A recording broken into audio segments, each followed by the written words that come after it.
கல்யாணம் ஆகுற வரைக்கும் இவங்க கெட்டி அதை மேய்ப்பாங்க. அப்புறமேட்டு என்ன செய்வாங்கன்னா, இந்த கல்யாணம் பண்ணியாச்சு, இனிமே ஓம் பாடு ஓம் புருஷன் பாடு அப்படின்னு தள்ளி விட்டுறாங்க. சில கணவர்களை திருத்தவே முடியாதுங்க. இது உங்களுக்கு கேட்குற கணவர்மார்களுக்கெல்லாம் கொஞ்சம் கஷ்டமாக தான் இருக்கும். இந்த பெண்ணை என்ன எதிர்பார்க்கிறா அப்படின்னு அவங்களுக்கு தெரியவே தெரியாது. இந்த பொண்ணுக்கு என்ன ஆச்சு அப்படின்னம்னா, மன உளைச்சல் அதிகமாக ஆரம்பிச்சிருச்சு. ஒரு 2 நாள் பிள்ளைங்களை நீங்கள் பார்த்துக்கோங்கன்னு உங்கள் வீட்டுக்காரர்கிட்ட பொறுப்பை ஒப்படைச்சிட்டு நீங்கள் ஜாலியாக ஃப்ரெண்ட்ஸ் கூட கிளம்புங்களேன்னு கணவர்கிட்ட மனசு விட்டு பேசணும் அப்படின்னு எதிர்பார்க்குறாங்க. ஆனால் அதை கணவர்கள் புரிஞ்சுக்கிறதே இல்லை. அவர்கிட்ட நான் இந்த மாதிரி இமோஷனலி பாண்டடாக இருக்கக்கூடாது அப்படின்னு சொல்லிட்டாங்க. ஒவ்வொரு கணவனும் மனைவியும் லவ் லாங்குவேஜஸ் அப்படிங்கிறத பற்றி தெரிஞ்சிருக்கணும் அப்படின்னு நான் சொல்லியிருக்கேன். அன்பான கணவன் மனைவிகளுக்கு இந்த கீத்துவின் அன்பான வணக்கம். ஜேசிடிவி மூலமாக உங்களுடைய பிரச்சனைகளுக்கு தீர்வுகளோடு வந்திருக்கிறேன்.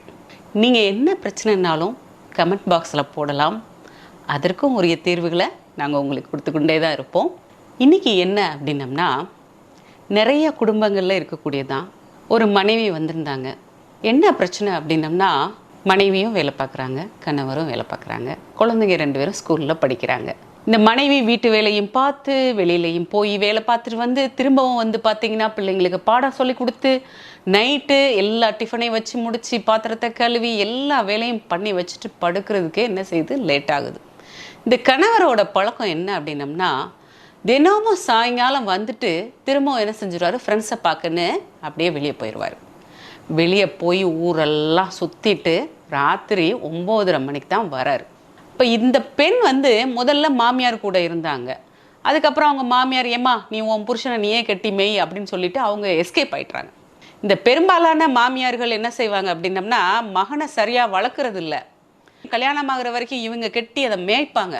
அப்புறமேட்டு என்ன செய்வாங்கன்னா, இந்த கல்யாணம் பண்ணியாச்சு, இனிமே ஓம் பாடு ஓம் புருஷன் பாடு அப்படின்னு தள்ளி விட்டுறாங்க. அதுக்கப்புறம் கல்யாணம் பண்ணிட்டு வந்த மனைவியோட பாடு தான் ரொம்ப கஷ்டமாக இருக்கும். இந்த பெண்ணை என்ன எதிர்பார்க்கிறா அப்படின்னு அவங்களுக்கு தெரியவே தெரியாது. நான் நிறையா வாட்டி சொல்லியிருக்கேன், ஒவ்வொரு கணவனும் மனைவியும் லவ் லாங்குவேஜஸ் அப்படிங்கிறத பற்றி தெரிஞ்சிருக்கணும் அப்படின்னு நான் சொல்லியிருக்கேன். இதுக்கு முன்னாடி வீடியோவில் 5 லவ் லாங்குவேஜஸ் என்னங்கிறத நான் உங்களுக்கு சொல்லியிருக்கேன். பார்க்காதவங்க அதை போய் பார்த்துட்டு வாங்க, சரிங்களா? இந்த லவ் லாங்குவேஜஸில் கணவன் மனைவி என்ன நிறைய நேரங்களை எதிர்பார்க்குறாங்க அப்படின்னம்னா, கணவர் நம்ம கூட கொஞ்சம் நேரம் செலவு பண்ணணும் அப்படின்னு எதிர்பார்க்குறாங்க. அப்படி இல்லை அப்படின்னம்னா, வீட்டு வேலைகளில் சின்ன சின்ன உதவியாவது செய்யணும் அப்படிங்கிறத என்ன செய்கிறாங்க, எதிர்பார்க்குறாங்க. இந்த பெண் ஒரே அழுகுங்க, அழுன்னு அழுதுச்சு. நான் கூட ரொம்ப பெரிய பிரச்சனையோ அப்படின்னு நான் நினச்சேன். ஆனால் பிரச்சனை பெருசு தாங்க. எங்களை பொறுத்த வரைக்கும் அது சின்ன பிரச்சனை பெரிய பிரச்சனை அப்படிலாம் கிடையவே கிடையாது. பெண்ணோட மனதை இவ்வளோ தூரம் காயப்படுத்தியிருந்தா அந்த பிரச்சனை எல்லாமே பெரிய பிரச்சனை தாங்க. என்னென்னா, சாயங்காலம் ஆனோம்னா வெளியே போயிடுவார். வெளியே போனவர் 9:30 மணிக்கு தான் வருவார். வீட்டில் பிள்ளைங்க படித்தாங்களா, என்ன படிக்கிறாங்க, இல்லை அவங்க கூட கொஞ்சம் நேரம் விளையாடணும், இல்லை மனைவி கூட கொஞ்சம் நேரம் ஸ்பெண்ட் பண்ணோம், இல்லை அவங்கக்கிட்ட வாயை திறந்து ஏதாவது பேசணும் வச்சோம், ஒன்றும் கிடையாது. இப்போ ஒரு முக்கியமான ஒரு விஷயத்தையும் நான் சொல்கிறேன். நமக்கெல்லாம் கையில் இந்த சொறி சிறங்கு மாதிரி ஒரு அரிப்பான ஒரு விஷயத்த கையில் வச்சுருக்குறோம். ஆமாம் தானே? இப்போ பார்த்தாலும் அப்படியே தடவிட்டே இருக்கிற விஷயம். நீங்கள் எல்லா இடமும் போய் பாருங்கள், கணவன் மனைவிக்குள்ளே நிறைய பிரச்சனை வர்றதே இந்த ஃபோன் தாங்க.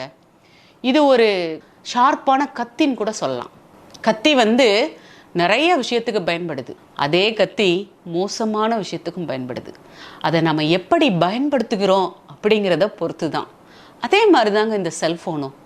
வீட்டுக்கு வந்த உடனே என்ன செய்கிறது அப்படின்னம்னா, மனைவி தட்டில் என்ன சாப்பாடு வைக்கிறதெல்லாம் இல்லை, இப்படியே பார்த்துக்கிட்டே இருக்கிறது, அப்படியே எடுத்து சாப்பிட்றது, அப்புறமேட்டு பிள்ளைங்களாம் தூங்கியாச்சா அப்படின்ட்டு போய் படுத்துக்கிறது. இந்த பொண்ணுக்கு என்ன ஆச்சு அப்படின்னம்னா, மன உளைச்சல் அதிகமாக ஆரம்பிச்சிருச்சு. யார்கிட்டையாவது மனசு விட்டு பேசணும். நிறைய பெண்கள் நிறைய நேரம் என்ன எதிர்பார்க்குறாங்கன்னா, கணவர்கிட்ட மனசு விட்டு பேசணும் அப்படின்னு எதிர்பார்க்குறாங்க. ஆனால் அதை கணவர்கள் புரிஞ்சுக்கிறதே இல்லை. அவங்க வெளியில் போய் அவங்க ஃப்ரெண்ட்ஸோட ஜாலியாக இருந்து அவங்களுக்கு பிடிச்ச விஷயத்தெல்லாம் செஞ்சுட்டு வந்துடுறாங்க. ஆனால் இந்த பெண் மட்டும் எப்போவுமே வந்து குடும்பம், அதாவது ஃபேமிலி பாண்டடாகவே வளர்ந்தவளாக இருக்கா. அதனால தான் கணவர்கிட்ட ஷேர் பண்ணணும், இல்லை நமக்கு மிக நெருக்கமான அவர்கிட்ட எல்லா விஷயத்தையும் பகிர்ந்துக்கணும், அவர் நம்ம கூட நேரம் செலவு பண்ணணும், அவர் சின்ன சின்ன உதவிகள் செய்யணுங்கிறத அவள் எதிர்பார்க்கிறா. அப்போ இந்த பொண்ணு அழுதுட்டு என்கிட்ட சொன்னா, கொஞ்சம் நேரம் கூட என் கூட செலவு பண்ணுறதே கிடையாது மேடம், ரொம்ப மனசு கஷ்டமாக இருக்குது, வலிக்குது, சாயங்காலம் வந்தோம்னா ஒரு மெக்கானிக்கல் லைஃபாக போயிட்டுருக்கு அப்படின்னு சொன்னாங்க. இது நிறைய குடும்பங்களில் இருக்க தானேங்க செய்யுது. உண்மை அதுதாங்க, நிறைய குடும்பங்களில் இருக்குது. நான் உங்கள் கணவரை கூட்டிகிட்டு வராமல் நீ மட்டும் ஏமா வந்தேன்னு. மேடம் அவரெல்லாம் வரவே மாட்டார் மேடம், வரவே மாட்டார் அப்படின்னாங்க. அப்போ கவுன்சிலிங் உனக்கு மட்டும் எப்படிமா அது ஒர்க் அவுட் ஆகும் அப்படின்னு. மேடம் நான் உங்ககிட்ட கேட்குறது ஒன்று தான், அவர்கிட்ட நான் இந்த மாதிரி இமோஷ்னலி பாண்டடாக இருக்கக்கூடாது அப்படின்னு சொல்லிட்டாங்க. ஏன்னா அவங்க அவ்வளோ அட்டாச்சாக இருக்காங்க கணவர் மேலே. அப்போ நான் அவங்களுக்கு கொடுத்த கவுன்சிலிங் என்ன தெரியுமா, உங்களுக்கு பிடிச்ச விஷயத்த நீங்கள் யார்கிட்டலாம் உங்களுக்கு உண்மையான அன்பு அக்கறை இருக்கோ அப்போ உங்களுக்கு நெருக்கமான ஒரு நல்ல தோழியை வச்சுக்கோங்க, உங்களுக்கு நெருக்கமான நல்ல ரிலேஷன் வச்சுக்கோங்க. உங்களுடைய ஹாபீஸ்லாம் என்னென்னு முன்னாடி நிறைய பெண்களோட இது என்ன தெரியுமா, கல்யாணத்துக்கு முன்னாடி வரைக்கும் நிறைய ஹாபீஸ் வச்சுருப்பாங்க.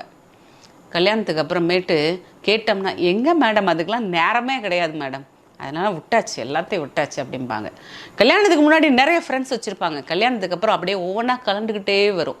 அதுவும் 2 குழந்தை பெற்றுட்டோன்னு வச்சுக்கோங்க, டோட்டலி ஆஃப் ஆயிடுவாங்க. அப்படியே கணவன், பிள்ளைங்க, அப்புறம் மாமியார், மாமனார், நாத்தனார், இப்படியே இந்த சர்க்கிள்லே உழந்துட்டே இருப்பாங்க.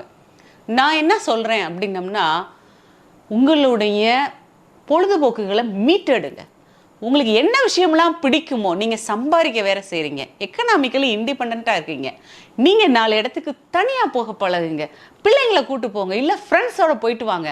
ஒரு 2 நாள் பிள்ளைங்களை நீங்கள் பார்த்துக்கோங்கன்னு உங்கள் வீட்டுக்காரர்கிட்ட பொறுப்பை ஒப்படைச்சிட்டு நீங்கள் ஜாலியாக ஃப்ரெண்ட்ஸ் கூட கிளம்புங்களேனே. இப்படிலாம் பண்ண முடியுமா, ட்ரை பண்ணி பாருங்களேன் அப்படின்னேன்.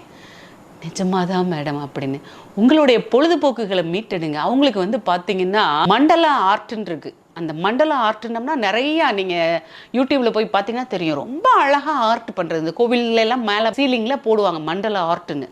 அது போடுறது ரொம்ப பிடிச்ச விஷயம். அதை எடுத்து நீங்கள் செய்ய ஆரம்பிங்க. உங்களுக்குன்னு தினமும் 1/2 மணி நேரம் செலவு பண்ணுங்க, இல்லைன்னா 1 மணி நேரம் செலவு பண்ணி உங்களுடைய பிடிச்ச விஷயங்களெல்லாம் நீங்கள் செய்ய பழகுங்க. உங்களுக்கு பிடிச்ச உணவை செஞ்சு சாப்பிடுங்க நல்லா. அது வந்து உங்கள் வீட்டுக்கார் கூட தான் செஞ்சு சாப்பிடணுன்னு அவசியமே கிடையாது. இந்த மாதிரி நீங்களும் உங்களுக்குரிய அந்த ஸ்பேஸை நீங்கள் என்ஜாய் பண்ணுங்கள். உங்களுடைய மிக நெருக்கமான தோழர் அல்லது தோழிக்கிட்ட நல்ல மனசு விட்டு பேசுங்க. நல்ல சினிமாவுக்கு போயிட்டு வாங்க, இல்லை கோவிலுக்கு போயிட்டு வாங்க, நல்ல உறவுகளோட நேரம் ஸ்பெண்ட் பண்ணுங்க. இந்த மாதிரி நீங்கள் உங்களை என்கேஜ் பண்ணிக்கிட்டீங்க அப்படின்னம்னா கண்டிப்பாக இந்த மன உளைச்சல்லேருந்து நீங்கள் கொஞ்சம் விடுபட முடியும். இன்னொன்று முக்கியமான விஷயம் என்ன அப்படின்னம்னா, சில கணவர்களை திருத்தவே முடியாதுங்க. இது வந்து உங்களுக்கு கேட்குற கணவர்மார்களுக்கெல்லாம் கொஞ்சம் கஷ்டமாக தான் இருக்கும். இருந்தாலும் நிதர்சனம் அதுதான். ஏன்னா பை பெர்த்லேருந்து அப்படியே வளர்ந்து கேரக்டர் ஃபார்ம் ஆனது. நம்மளுடைய கேரக்டர்லாம் மாற்றவே முடியாது. நம்ம கூப்பிட்டு, அதனால தான் அவங்க கவுன்சிலிங்க்கும் வர மாட்டாங்க. எனக்கு என்ன பிரச்சனை, நீ என்ன கூப்பிட்ற, எனக்கு என்ன பிரச்சனையாக இருக்குது அப்படின்னு கேள்வி கேட்பாங்க. அப்போ அவங்கள நீங்கள் மாற்றணும்னு நினச்சிங்கன்னா உங்கள் வாழ்க்கை ஃபுல்லாக முடிஞ்சு போயிடும். அதற்கு நம்மளே மாற்றிக்கோங்க. உங்களுக்குரிய ஸ்பேஸை நீங்கள் என்ஜாய் பண்ணுங்கள். உங்களுக்குரிய எல்லா நல்ல விஷயங்களையும் சேர்த்து வச்சுட்டு வாழ்க்கையை சந்தோஷமாக வாழுங்க. அவர் கண்டிப்பாக ஏதாவது ஒரு காலகட்டத்தில் வருவார். அப்போது கண்டிப்பாக உங்களுக்கு அந்த சந்தோஷம் கிடைக்கும் அப்படின்னு நான் சொன்னேன். அவங்களுக்கு கொஞ்சம் தெளிவு வந்துச்சு நிஜமாவே. ஏன்னா இந்த உளைச்சல்களே இருக்கும்போது அவங்களுக்குரிய நேரத்தை அவங்க ஒதுக்காமல் போனதுனால இப்போ என்ன செய்கிறாங்க அப்படின்னம்னா, அடிக்கடி எனக்கு ஃபோன் பண்ணி ரொம்ப ஜாலியாக பேசுகிறாங்க, நல்ல நட்போடு இருக்காங்க. அவங்க ஃப்ரெண்ட்ஸ்லாம் சேர்ந்து பெரிய டூர் வேறு போயிருக்காங்களாம், அதுவும் ஃபாரின் டூரு. பார்த்தீங்களா எப்படி ஆயிட்டாங்கன்னு. உங்கள் வாழ்க்கை உங்கள் கையில். உங்களுக்குரிய பிரச்சனைகள் நிறைய நேரங்களில் நம்மளை சுற்றி தான் இருக்குது. அதை நம்ம அப்படியே சிற்பத்தில் எப்படி எக்ஸ்ட்ரா பிட்டுலாம் இருக்குங்களா, ஒரு பாறை எடுத்துக்கோங்க, சிற்பம் வேணும்னா எக்ஸ்ட்ரா பிட்டுலாம் தட்டி விடுறோம் பாருங்கள், அது மாதிரி தட்டி விட்டால் அழகான சிற்பம் கிடைக்கும். அது மாதிரி தான் நம்ம வாழ்க்கையும். தேவையில்லாத விஷயங்களெல்லாம் தட்டி விட்டால் நம்ம வாழ்க்கை ரொம்ப ரொம்ப அழகாக இருக்கும். அப்படித்தானே? கண்டிப்பாக நீங்கள் இது உங்களுக்கு உதவியாக இருக்கும். அடுத்த வாரம் இன்னொரு பிரச்சனையோடு உங்களை சந்திக்கிறேன். அது வரைக்கும் See you.